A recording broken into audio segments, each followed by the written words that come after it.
Hola, hola, buenos días. El día de hoy nos encontramos reunidos para revisar la teoría del Estado y el derecho constitucional por el autor Víctor García Toma. Nos encontramos el día de hoy César Augusto Otero, Kirlian Alejandro Rivera y quienes está hablando José David Novoa Parra. Más específicamente, el día de hoy nos vamos a entrar en el capítulo 8. Este capítulo nos habla sobre el poder constituyente originario y el poder constituyente derivado.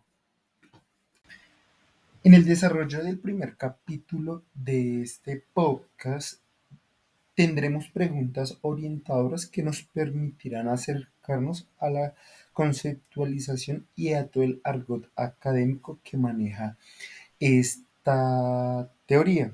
Entre esas primeras preguntas es, ¿en Colombia hubo poder constitucional en 1991? Dos, ¿en 1991 alcanzó el poder constituyente? Tres, ¿sí hubo poder constituyente originario en Colombia? Cuatro, ¿qué alcance tenía el poder constituyente originario? Quinto, ¿cuáles son las tipologías interna, externa, monocromática o policrática en Colombia? Sexto, ¿cuál es la legitimidad, función y actividad del poder constituyente originario?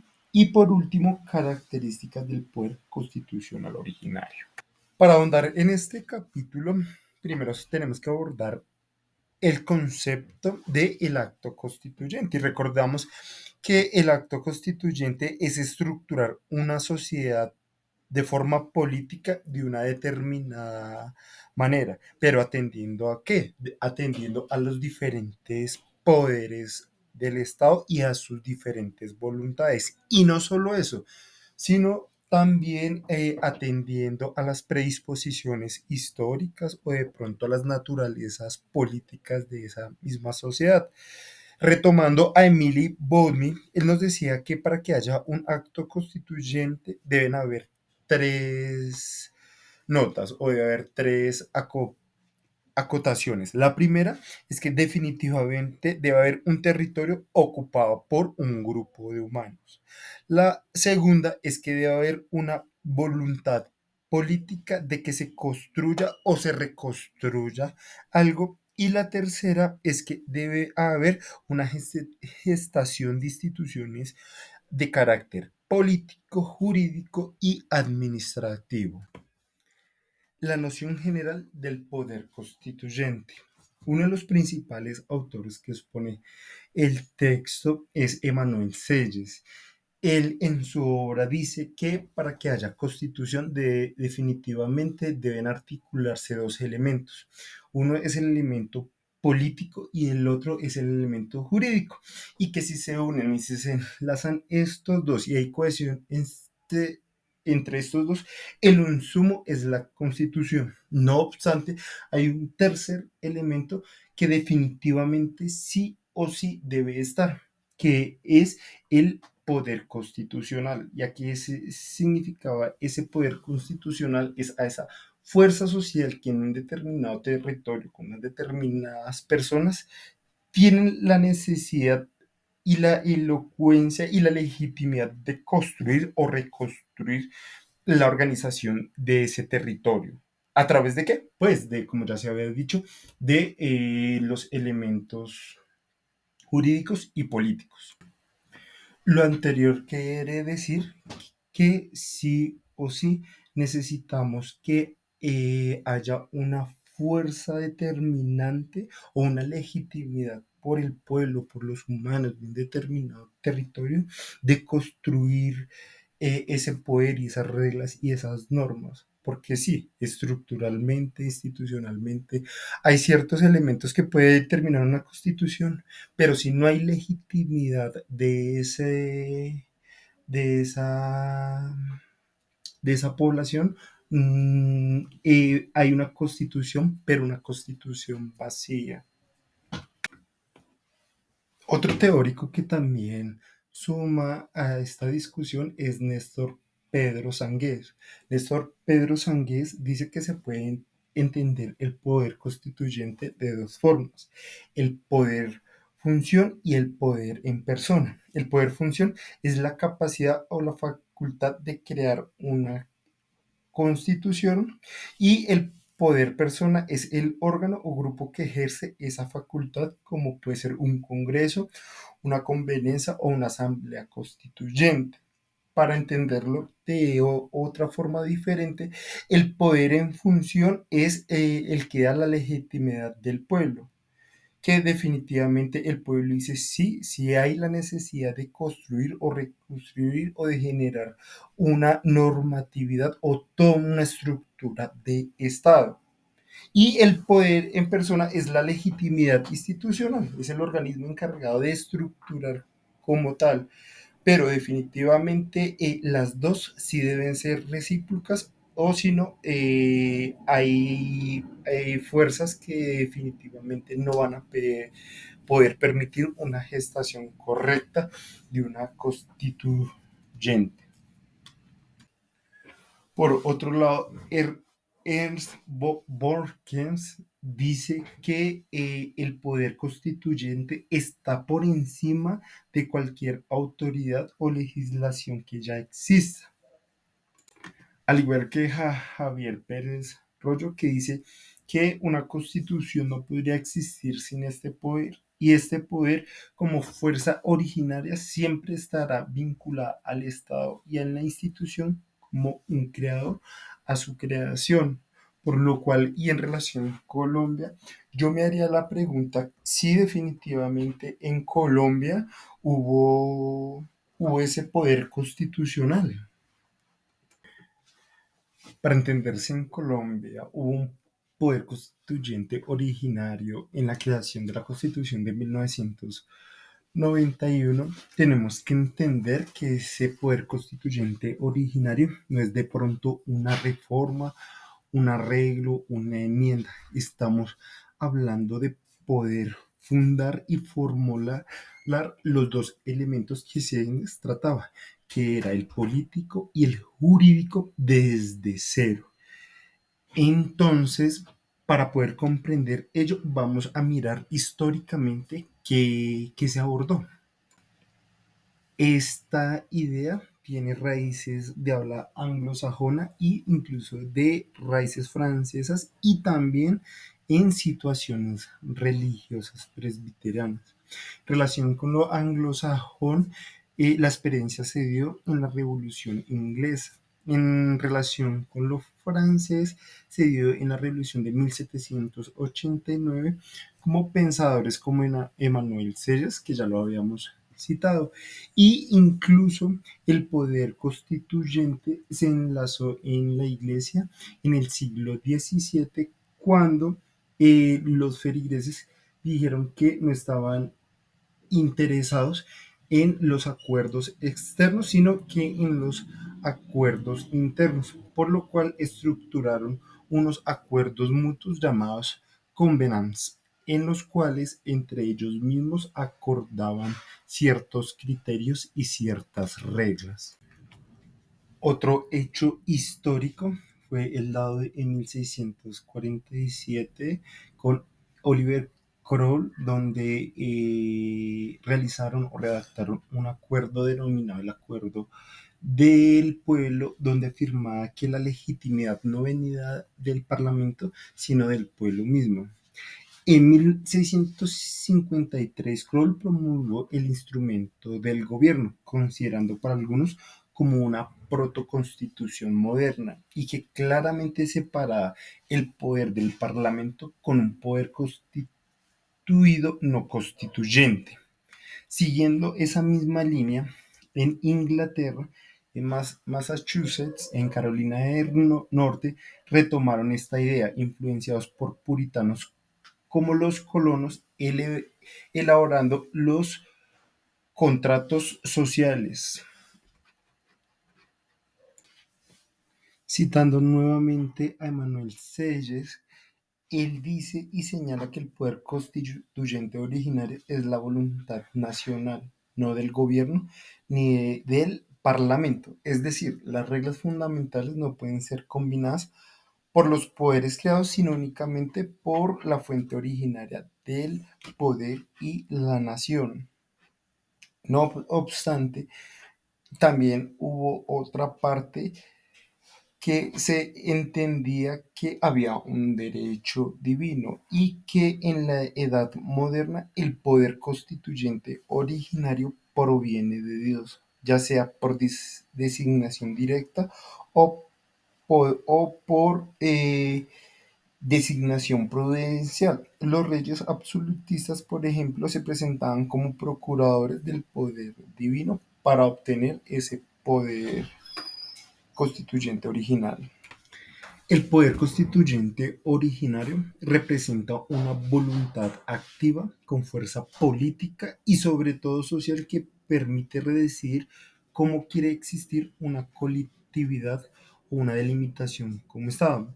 Hay un autor que se llama Guillermo Calandrino que dice que este poder debe estar influido bajo dos elementos. El primer elemento es la voluntad política, que dice que de verdad debe haber una carga o una fuerza de energía real que impulse la creación de la constitución. Y el segundo elemento es la efectividad. Esa voluntad no puede quedar solo en el plano simbólico o teórico, tiene que ser algo más eficaz, es decir, capaz de organizar la vida real de las personas, regular el ámbito político y generar obediencia, lo que nosotros ya habíamos hablado sobre la legitimidad. El poder originario tiene dos manifestaciones. Uno es la manifestación fundacional, cuando no está determinada una constitución en un determinado territorio, pueblo o estado, o no se ha creado todavía.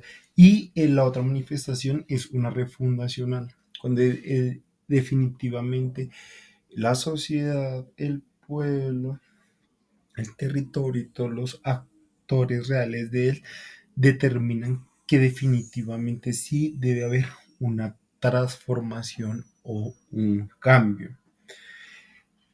En ambos casos, el poder constituyente originario actúa y sirve para crear o para transformar una realidad. Ahora bien, hablando sobre la limitación de este poder, como este poder se genera espontáneamente en las cloacas más profundas de una sociedad o de un territorio o de un pueblo y cómo se genera de forma espontánea y visceral, esta y definitivamente esta no tiene ningún límite. Pedro de Vega sostiene que ni su contenido ni su forma de ejercicio están sujetos a las restricciones legales. Es decir, el poder constituyente originario decide libremente porque es el punto de partida de todo el orden jurídico y político de un Estado a través de una constitución. Como veníamos hablando del poder constituyente originario, vamos a abordar sus diferentes tipologías, que son cuatro: el poder originario interno, el poder originario externo, el poder originario monocrático y el poder originario policrático. El poder originario interno se da cuando la propia población del estado en formación o reestructuración decide por sí misma crear su constitución. Es decir, la energía política nace desde adentro de los ciudadanos. El poder constituyente originario externo se produce en situaciones excepcionales o que tienen injerencia o está impulsado por países externos de forma total o de forma parcial para la creación de una constitución, ya sea por imposición directa por medio de yugo militar o por influencia irresistible. Entre esos hay varios casos, como por ejemplo Inglaterra en sus colonias como Jamaica, Canadá y Australia.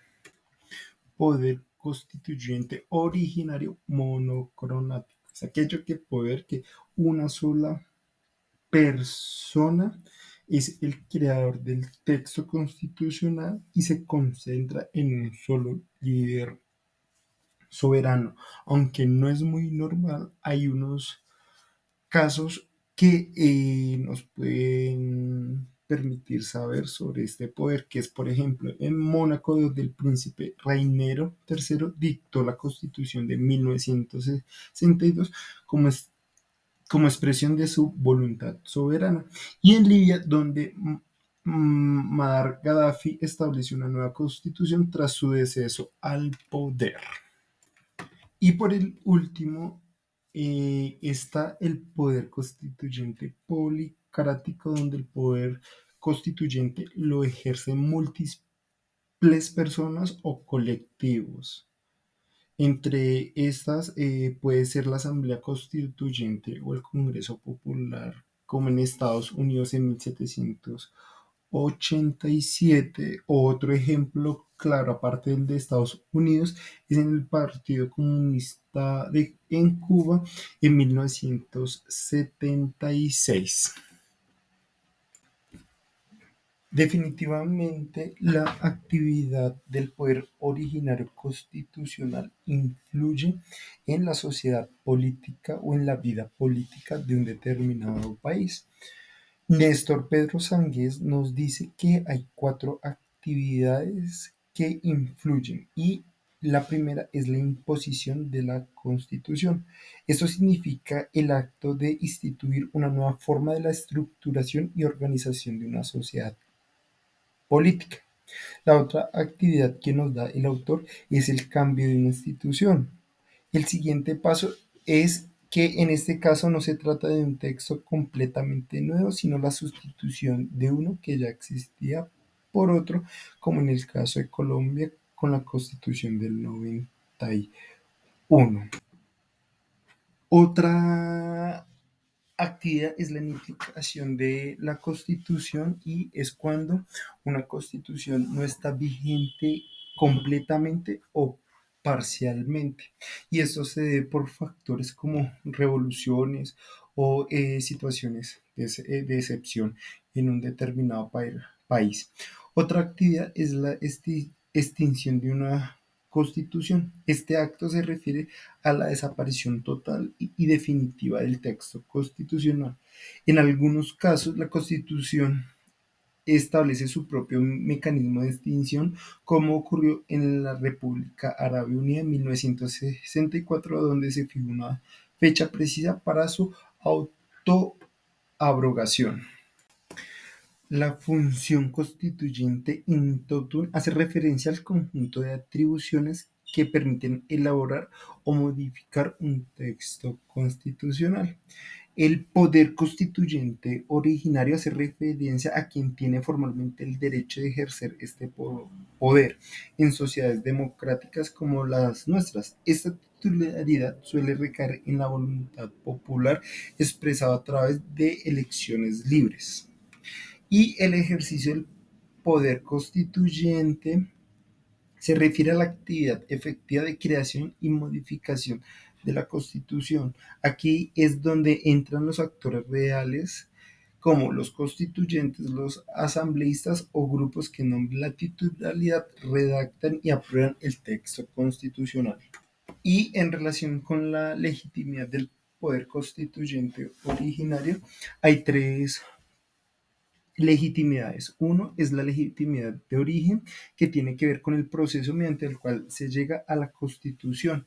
Ese proceso de estar en línea con la ideología dominante de la sociedad, ya sea a través de una elección democrática o siguiendo tradiciones de la monarquía. La otra es legitimidad del ejercicio, la cual se refiere al proceso constituyente, que implica que el órgano constituyente siga las reglas políticas que se ha establecido, asegurando que el proceso de redacción y aprobación de la Constitución se realiza de forma verídica, respetando las normas acordadas. Y por último, la legitimada de obra, la cual refleja si esta constitución o a las aspiraciones de esta constitución, si refleja las necesidades de la sociedad o la creación de la sociedad o es la transformación de la sociedad ya establecida. Las características del poder constitucional original es, uno, la inicialidad, y consiste que el poder surge de manera originaria sin depender de otros poderes preexistentes. Aparecen momentos de crisis o necesidad de transformación política. Otra característica es la autonomía. Este poder es independiente y no puede ser subordinado ni reemplazado por ningún individuo o grupo. Actúa libremente para tomar las decisiones necesarias para la creación de la Constitución. Tercera característica, incondicionalidad. El poder constituyente originario es libre de cualquier restricción o condición. Esta facultad para definir libremente cómo y qué incluir en la Constitución. Cuarta característica es la de inmanencia. Es el poder inherente, intransferible a la sociedad que lo ejerce. No puede delegarse ni transferirse, ya que es propio del proceso de constitución o reconstitución del Estado. Y la quinta característica es la temporalidad. Este poder tiene un propósito específico y limitado en el tiempo. La creación de una nueva constitución, una vez cumplido su objetivo, desaparece y deja paso a los poderes constituidos.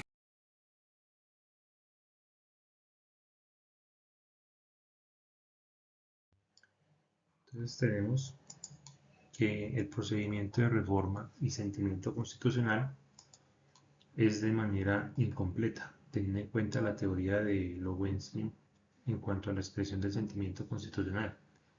Decía que era incompleta ya que era una obra humana y teniendo en cuenta que es un compromiso, por decirlo así, de fuerza política,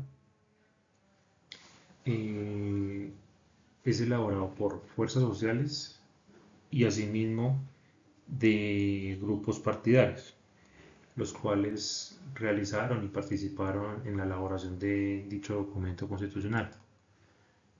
Eh, lo que decíamos son valores y principios contenidos en la Constitución, los cuales primero eh, presentan un sentimiento personal y social, lo que implica una serie de valores y principios que integran el documento. La fe ciudadana asocia el discernimiento y la intención de libertad, por decirlo así. También Lovensky decía que si la razón hace la persona, el sentimiento lo conduce. Lo que quiere decir que si nosotros hacemos desde una parte razonable nuestras actuaciones y la aplicación de la norma, muy seguramente el sentimiento lo va a hacer de una manera correcta. Cuando hablamos de las diferentes perspectivas del sentimiento constitucional, decimos que el sentimiento constitucional peruano del Perú nos hablaba de la experiencia cultural en cuanto a la cultura con la carga axiológica, lo que quiere decir que vincula a gobernantes y a gobernados eh, en pro de la Constitución. En Madrid hablaba de la consonancia entre la norma y la realidad, que quiere decir la adhesión íntima, por decirlo así. La constitucionalidad europea es una de las más consolidadas y las, por decirlo así, que más historia y han sido referentes en cuanto a la aplicación de la norma constitucional. Por ello decía que es la adhesión íntima a las normas institucionales fundamentales de un país, eh, teniendo en cuenta el conocimiento exacto y las peculiaridades y funcionamiento de la misma. En Lima, el ordenamiento constitucional se consolidó como ante la necesidad de afirmar la seguridad jurídica y el bienestar general y vocación de la justicia. Se dice que la constitucionalidad, si bien es cierto, es de margen europeo, la estructura de la constitucionalidad. Bolívar decía que debería ser adecuada al contexto de la época, para así no ser, por decirlo así, de manera volverla marginal, o por lo menos no es que sea coherente con el estilo o tipo de vida que conllevan esos ciudadanos. El francés, por decirlo así, ha sido auténtico de un sentimiento auténtico, perdón, sin sentimiento auténtico. El belga ha sido fuerte, de un fuerte sentimiento constitucional, y de Suiza se distingue el concepto de nación sin correspondencia eh, sentimental, ya que han existido varias reformas a su constitución. En cuanto a los aspectos de constitución, se aparecen los aspectos generales de la vida ciudadana, los cuales recogen los recuerdos emanados de la historia y establece que el Perú es una república democrática social, independiente y soberana. El poder constituyente, eh, cuando es de facultad soberana, para crear algún tipo o modificar o reemplazar la constitución, es de manera originario en cuanto a la nueva constitución de 1923, teniendo en cuenta el autogolpe de Estado de 1992 de la disolución del Congreso y el poder constituyente derivado ejercido cuando se hacen las reformas constitucionales bajo mecanismos de la misma Constitución, el referendo o el voto del Congreso, eh, creando una creciente conciencia ciudadana de los derechos humanos y de la división de poderes democrática. El sentimiento constitucional en Perú es inestable debido a las fuertes crisis políticas, a los golpes de Estado y a los cambios de constitución que ha tenido. A pesar de esto, han habido un tipo de crecientes de conciencia ciudadana, teniendo en cuenta la importancia de valores constitucionales como los derechos humanos, la división de poderes y la democracia.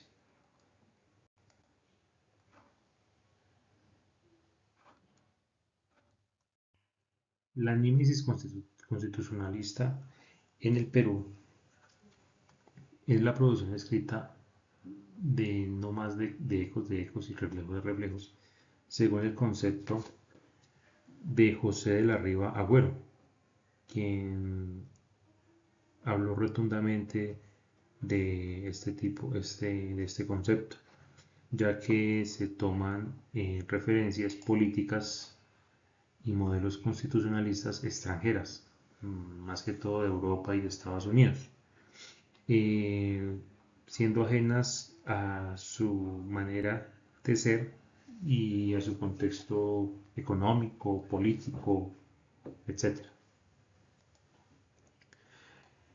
Esto ocasiona que no haya una adaptación de plena realidad social, política y cultural del país.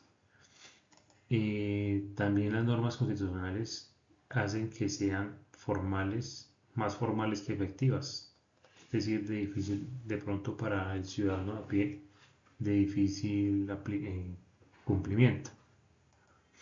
También debilita el Estado de Derecho y el sentimiento constitucional real de la sociedad peruana.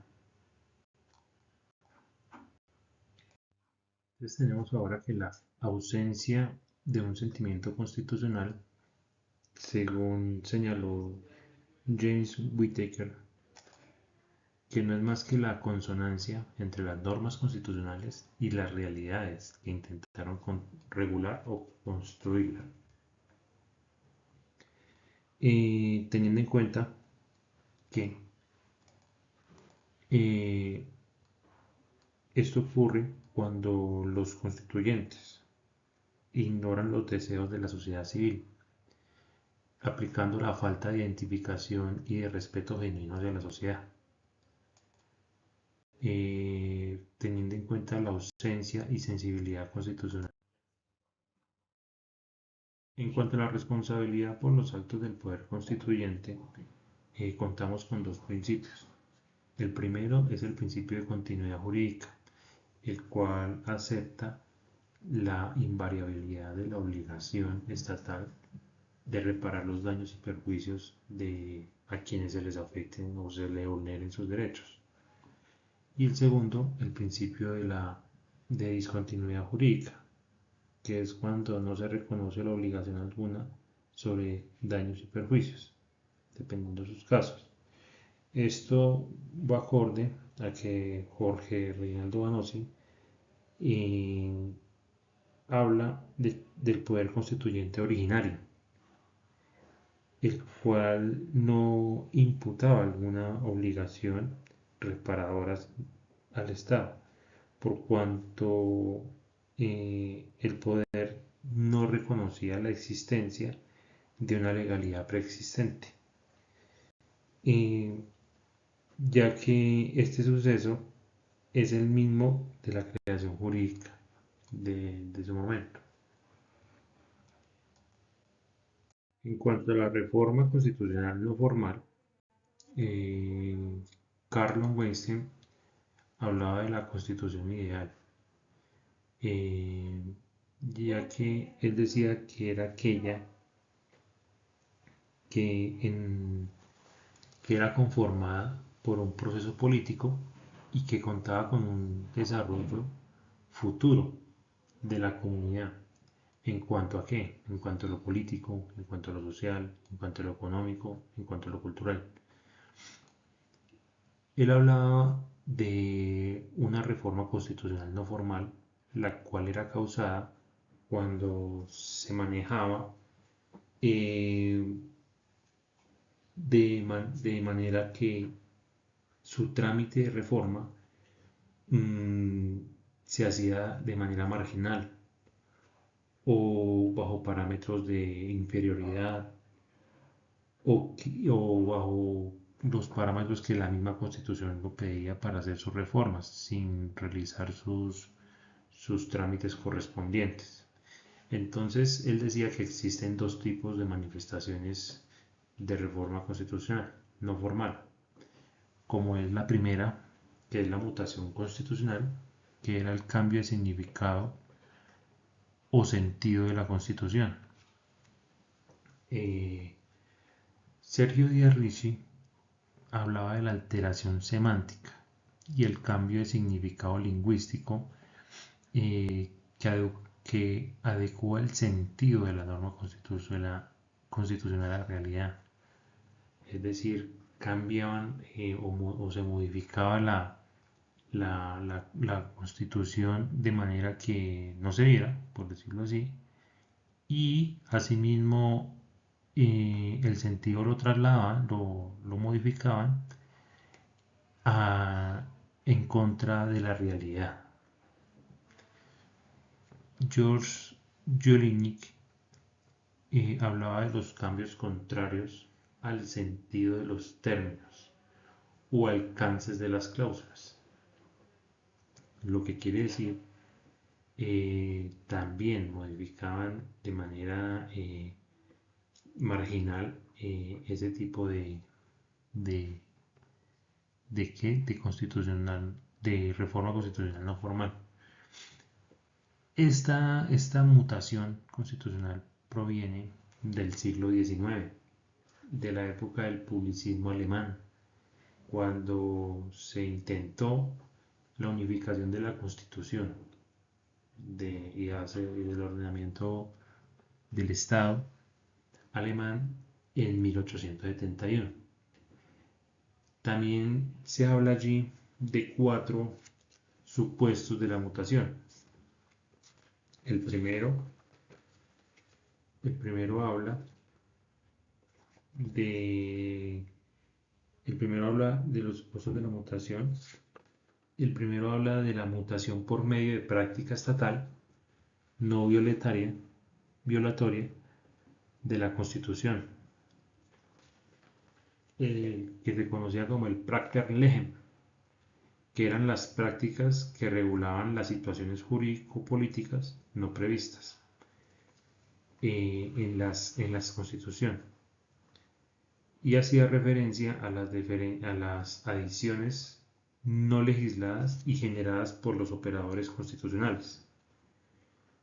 La segunda mutación era por la no ejercibilidad de determinadas competencias o atribuciones constitucionales, y estas eran las potestades constitucionales discrecionales que caían en desuso. La mutación por medio de una práctica contraria, que es la tercera, a la Constitución, que eran las prácticas, y era conocido como la Contralegen, que eran las prácticas que devienen de los opuestos preceptos políticos constitucionales y que afectaban la eficacia de la Constitución. Y la cuarta y última mutación era por medio de la interpretación constitucional, la cual se trataba de la asignación de significados de las normas constitucionales, con las cuales eran cambiantes a las concepciones y necesidades de la época.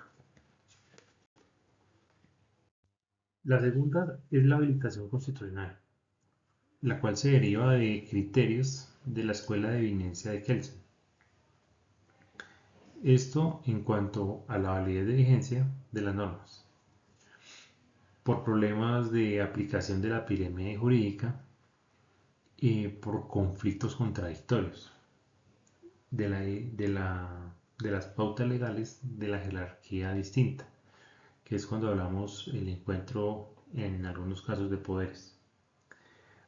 Para la presencia de habilitación se hace bajo 3 razones. La primera es cuando no existe un sistema jurisdiccional y de control de defensa de lo constitucional.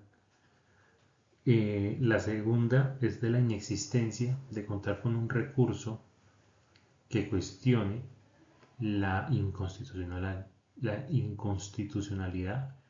en una norma, ya que no hay quien la anule, no hay quien diga no, eso no va. Y la tercera, cuando se cuenta con una resolución judicial, de un órgano de control de la constitucionalidad. No siendo más, profe, pues estos serían los puntos que así de manera breve se hablan por parte del grupo. Muchas gracias. Buenas tardes, mi nombre es Alejandro. A mí corresponde el capítulo 8, desde el punto 2.10 para adelante, bueno, hasta el punto 5.3, que yo les hablaré sobre estos apartados. Primero, pues les definiré qué es el poder constituyente ordinario. Este proceso, pues, es las naciones tengan una reorganización de un estado o un cambio en la estructura. Se puede ver como un cambio político en el país. Este, pues, proceso puede darse como crisis, como movimientos políticos y revoluciones que la misma gente organiza pues para que hayan cambios en la organización de esto, porque pues no están de acuerdo. Podemos observar que,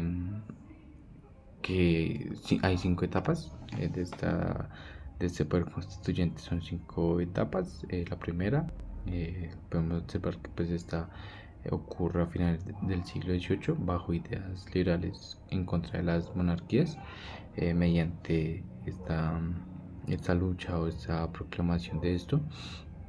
Se reconocen varios derechos, como los derechos civiles y los políticos. Ejemplos de reorganizaciones de estados, pues acá aparecen ya constituciones como Estados Unidos en 1788, Francia con 3 en este mismo siglo, 1791, 1793 y 1795, España en 1812, Colombia en 1814.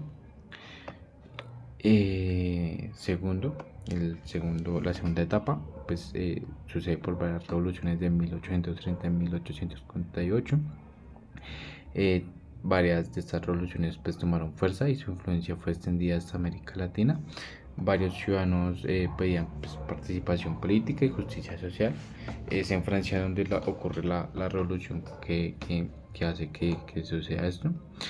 Los ciudadanos de Francia hacen que Carlos X se ha bajado de su puesto y su primo Orleans sea el nuevo rey, ya que tiene pensamientos liberales. Esa revolución influyó con varios países, haciendo que tomaran el poder de rebelarse en países como Italia, Austria, Alemania, Bélgica, ya que aparecen constituciones de Bélgica en 1831, Holanda en 1848, Suiza en 1848, Chile en 1833, Argentina en 1853. La tercera etapa pues sucede por la Primera Guerra Mundial con la victoria de las fuerzas aliadas. Esto hizo que se cayeran algunos imperios centrales como Alemania y Austria. Los ciudadanos peleaban para que se reconocieran los derechos sociales. Acá también estaban peleando por otro tipo de derechos. Aquí aparecen constituciones como la de México de 1917, la de la URSS de 1988, Alemania 1919, Portugal 1983. La cuarta etapa, este proceso se hará pues, por la Segunda Guerra Mundial, también por la victoria de las fuerzas aliadas. Este proceso se promoverá por las ideas democráticas y del marxismo y leninismo. Por la consecuencia que dejó el nazismo, pues hizo que se reconociera pues la protección de derechos humanos y la libre determinación de los pueblos, la autonomía de ellos. Los países que fueron derrotados hicieron una reorganización de sus estados y aparecen constituciones como la de Francia en 1946 y 1958, Italia en 1947, Alemania en 1949, Polonia en 1952, Marruecos 1972, Senegal 1963, Vietnam 1955, Singapur 1965 y la última etapa, que este proceso pues sea a finales del siglo XX por la disolución de regímenes autocráticos en Europa y en América Latina. La caída del muro Berlín y la hegemonía comunista pues hace que varios países pues cambien la reorganización de su estado. Y aquí podemos ver constituciones como en Portugal 1975, Turquía 1982, España 1978, Rusia 1993, Kazajistán 1993, Brasil 1988, Colombia 1991, Irán 1979 y Libia en 1977. Acá nos vamos con el poder constituyente originario y los poderes constituidos. El poder constituyente es una acción que puede tener un país. Los ciudadanos de aquí pueden de manera autónoma hacer una reorganización política o jurídica mediante pues una constitución, y pues mediante esto ya que vienen los poderes constituidos, que son creados por el poder constituyente, que están pactados ya en la constitución, que los limita y los regula. Esos poderes tienen un límite excepcional en el funcionamiento que que hacer cada uno. Pues estos poderes pues, son los que conocemos nosotros, es el poder legislativo, el ejecutivo y el judicial. Estos pues, poderes se basan de este subtítulo. Ya sigue el poder constituyente derivado o constituido y la reforma constitucional, que pues acá es clave aclarar que este poder constituyente derivado es diferente al poder constituyente originario, ya que el constituyente derivado es un poder que viene de la Constitución, es un poder que ayuda a modificar la Constitución, ya que la Constitución ya existe. Entonces pues este no puede modificarla desde cero, sino que ya modificarla de lo que ya está pactado. O sea, básicamente pues esta ayuda a modificar la Constitución en pocas palabras. Seguimos con los alcances del poder constituyente derivado. Estos alcances generalmente pues son ese poder es como ejercida por un órgano estatal y pues tiene una revisión de esto establecido por el poder constituyente originario. Este proceso lleva a cabo por las instituciones ya escritas que tienen un conjunto de reglas que deben cumplirse a pesar de su cambio, siguen manteniendo su identidad, tiene su misma función. Este poder constituyente nos permite encontrar cierta utilidad a condiciones sociales, a condiciones que tiene la gente, ya que cambiaba por esas condiciones que la gente dice que pues no siente que no tienen como su relación. Entonces este poder constituyente ayuda a que se cambie algo y que sea necesario y aplicable. Ya pues nos vamos por las características del poder constituyente derivado. Y aquí podemos encontrar tres características: la legitimación, que pues en sí ese poder nace en la misma constitución, que hace que tenga cambios en ella. Su creación viene de una ley superior aprobada que muestra unas reglas para que ésta pueda reformarse a sí misma. Seguimos con la limitación. Este es un poder limitado, ya que la misma constitución le muestra lo que tiene permitido, lo que puede tocar o no.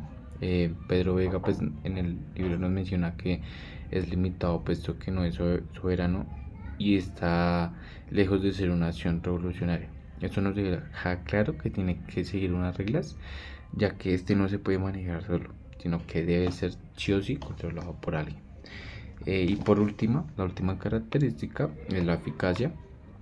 Este poder constituido tiene como objetivo que haya un vínculo entre el texto constitucional y la realidad política y social. Pedro también nos vuelve a mencionar que hay una posibilidad de organizar la realidad con la estrategia que tiene una realidad política. Esta reforma tiene que ser entendida como una defensa para la Constitución en lo que va el accionar de la sociedad. Porque se da la reforma constitucional, hay que tenerlo claro, ya que pues la razón de esta es por si en el constitucional hay un error o hay una omisión de una ley. Entonces aquí entra las reglas pues, para que se adapten a la constitución. O sea, es la razón de esta y la justificación de esta es para arreglar los errores o cambios que surgen y pues, que están pactados en el texto. Y aquí sigue el poder, la relación entre el poder originario y el poder constituyente derivado, que como muchos se confunden porque pues piensan que es la misma, pero pues en sí es diferente. O sea, las dos tienen un objetivo claro y pues se llegan a relacionar en algún punto, pero pues hay que tener en cuenta que el poder constituyente derivado y el originario tienen diferentes funciones. El originario tiene la función de pues, la creación o la reorganización de un orden constitucional, y el constituyente derivado tiene el objetivo de reformar pues, la Constitución. Cada uno de estos poderes es muy fundamental en el orden social, ya que estos se complementan las fusiones, puesto que si uno no existe, pues el otro también, básicamente. Por eso es importante tener la idea de los dos y pues que quede claro que pues son diferentes. Ya seguimos con el proceso de la reforma constitucional. El poder constituyente, al cambiar una norma escrita, tiene que ser muy limitado, ya que el cambio del poder es adaptable a la Constitución, pues para que siga la continuidad y la identidad de esta, puesto que es un objetivo muy preciso y cuidadoso, pues para no hacer que la Constitución pierda su carácter.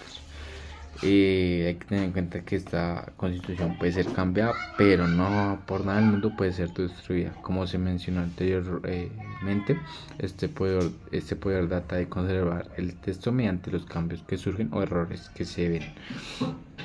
Hay que tener en cuenta que la constitución se compone pues, de varios aspectos. El primero es el techo ideológico, que acá nos menciona la ideología que tiene cada país. Acá podemos observar ideologías como la liberal, el democrático, el socialista y el fascista, entre otros. También hay que tener en cuenta que hay unos supuestos económicos, sociales, como son el capitalismo privado, capitalismo del Estado, entre otros. Y también tiene que determinarse varios principios de la organización política, ya que acá podemos observar varios principios de organización, como lo son el federalismo, republicano y monarquía, entre otras. Esta estructura pues hay que tenerla en cuenta pues para observar la estructura que tiene la Constitución y pues el país como tal. Ya pues acá hay unos hay aspectos que hay que tener clave que se menciona en la Constitución, que acá se menciona quién manda, cómo manda, bajo qué pautos y marcos constitucionales manda y para qué manda en el Estado y si su cambio será revolucionario. Por el hecho de que esto pues lo decide el pueblo o hace que cambie. El intérprete del derecho constitucional consiste pues, en establecer factores ideológicos y sociales que hacen que el país pues, nos muestre en esos aspectos. Y pues en su preámbulo muestran pues la estructura de su estado. O sea, en varias constituciones en el preámbulo nos menciona esto. Seguimos con el proceso de la reforma constitucional como medio para el cambio de constitución. Acá es algo complejo porque pues como mencioné anteriormente el poder constituyente derivado no tiene el poder pues para hacer cambio de la constitución, sino que solo reformar reglas. Y pues acá se surge la pregunta, ¿no? Que si este poder pues ayuda a el cambio de la constitución. Y básicamente sí tiene la posibilidad, solamente si el poder originario le permite esto. Ya que pues como mencioné anteriormente, el poder derivado solo hace adaptaciones, pero si el poder constituyente le da el permiso de hacer este cambio, libremente lo puede hacer, le es permitido y pues varios países tienen esa excepción. Algunos países como lo son Suiza, España, Austria, Argentina, Nicaragua, Uruguay, entre otros países que tienen la posibilidad de que la reforma de constitución haga un cambio en la constitución, o sea, reorganice la constitución como tal. Por último, los presupuestos doctrinarios para la reforma constitucional. Acá me quedan dos puntos que son un poco extensos, pero pues trataré de no alargarme tanto. La reforma pues, constitucional, pues antes de ser llevada ya en funcionamiento, tiene que pasar por una vista previa, observar su necesidad, algunos aspectos que pues, ya mencionaré más adelante, como son la aprobación de las reglas, restricciones y disposiciones que tienen esta. Entonces, pues paso a paso diré estos aspectos. El primer aspecto es la necesidad de la reforma. El legislador tiene la obligación de demostrar la necesidad de un cambio propuesto durante pues, la aprobación de esta ley. De esta necesidad se acercan 5 consideraciones. que pues acá son existencia de una crisis, la presencia excesiva de usos políticos ocasionados por mutaciones, la subordinación de los preceptos constitucionales a las exigencias de quien depende a la decisión política, la existencia de contradicciones entre constitución y realidad, la existencia de vacíos normativos. Y acá nos vamos por otro aspecto, que es la oportunidad de la reforma constitucional. La reforma constitucional debe llevarse a cabo después de una revisión constitucional, para observar pues qué condiciones sociales y materiales tiene, pues donde los ciudadanos pueden manifestar pues, libremente qué cambios y condiciones pues, se adaptan a lo que ellos quieren. Pues acá seguimos con el plazo de espera para la reforma constitucional. Acá se refiere al tiempo donde el poder constituyente originario no se ha sometido a ningún cambio y se adapte a la realidad. Este tiempo pues lo pacta la Constitución, deja pues que se muere en la reforma de la Constitución, no tiene tiempo límite ni nada, cada país lo determina, algunos se pueden demorar y otros lo pueden hacer rápido, aunque pues los que se demoran es mejor que se muere más pues, para observar y analizar que si hayan cambios y no hayan errores en esto. Cada país pues elige el tiempo, hay países que eligen entre 5 a 10 años, otros países que solamente eligen días. Seguimos con el plazo de estudio para la reforma constitucional. Este es conocido como el tiempo de examen, donde básicamente se trata de analizar cómo puede ser confrontada y pues cómo se puede adaptar a la realidad pues, para observar si es pertinente y si pues y así poderla aprobar, o si en caso contrario pues no aprobarla. Básicamente pues ese es el tiempo de examen, como pues lo llevan también otros contextos como son el trabajo pues en sí tiene un tiempo de examen pues para observar si el empleado es pertinente a lo que se busca, o sea, básicamente lo mismo para pues observar si es pertinente el cambio que se quiere hacer. Y acá venimos a disposiciones tangibles, que pues son aquellas que pueden ser cambiadas porque la Constitución no permite ninguna modificación, ya que pues aquellos aspectos si son cambiados puede que la Constitución cambie su identidad. Hay dos tipos de normas que son las disposiciones tangibles articuladas, que esta nos menciona pues, que no pueden ser aspectos tocados porque pues la Constitución perderá su estructura, ya que ella misma menciona que no puede ser cambiado. Algunas constituciones prohíben el cambio pues, de algunos aspectos y otras lo permiten. O sea, ya depende del país lo que haya pactado en la Constitución. Y siguen las disposiciones de intangibilidad implícita, que son aquellas que a pesar de que no están pactadas en la Constitución no pueden ser cambiadas, ya que pues son aspectos que son la base y la estructura del Estado, son aspectos que se hacen identificar de los demás. Estos aspectos mencionados son intocables, por ende no se pueden hacer cambios de ninguna de estas disposiciones. Seguimos con restricciones heterónomas. Son aquellas normas que son pactadas por la Constitución, aunque pues no son aunque estas las incorporan y las aprueban, pero pues no están como tal en el texto. Son normas que vienen del exterior, son normas que se han fijado y no pueden ser cambiadas tan fácilmente. Ejemplo de ellas pueden ser derechos internacionales o tratados internacionales, pueden que no vengan en la Constitución, pero deben ser respetadas y aplicadas por los países, ya que pues esta es una norma fija. Las reglas de aprobación son aquellas que nos permiten observar que el cambio de la reforma, si es accesible o necesaria, debe ser votada por una cantidad de gente para que ésta sea aprobada y puesta en funcionamiento. Debe ser escogida por una cantidad de personas para hacer observar que sí es relevante a la realidad. exigencia de doble aprobación distanciada en el tiempo. Esta permite que la reforma sea debatida y observada que es necesaria. Sea un tiempo para que se miren estos aspectos y se observe si realmente influye y favorece lo que se buscaba y qué tan cerca de la realidad está.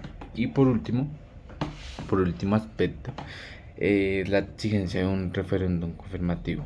Esto es cuando pues, se aprueba la reforma constitucional y se pide la participación de la gente pues, para que conozcan el cambio y observen si realmente es algo necesario después de servir en la realidad. O sea, acá ya entra donde los ciudadanos pueden observar si es algo que les favorece o no. Y por último, es la inconstitucional de la reforma constitucional, la inconstitucionalidad de la reforma constitucional. Como se ha mencionado anteriormente, la reforma constitucional no podrá cambiar o modificar la estructura de su constitución. Esta pues tiene varios límites formales y límites materiales. Los formales son los objetivos que son reconocidos de la Constitución para otorgar la validez de este, y aquí pues, entra el órgano que tiene la capacidad de modificarla. Y sigue la Constitución de límite material. Acá son los contenidos que la Constitución no pueden ser cambiados porque pues afectan la identidad de esta.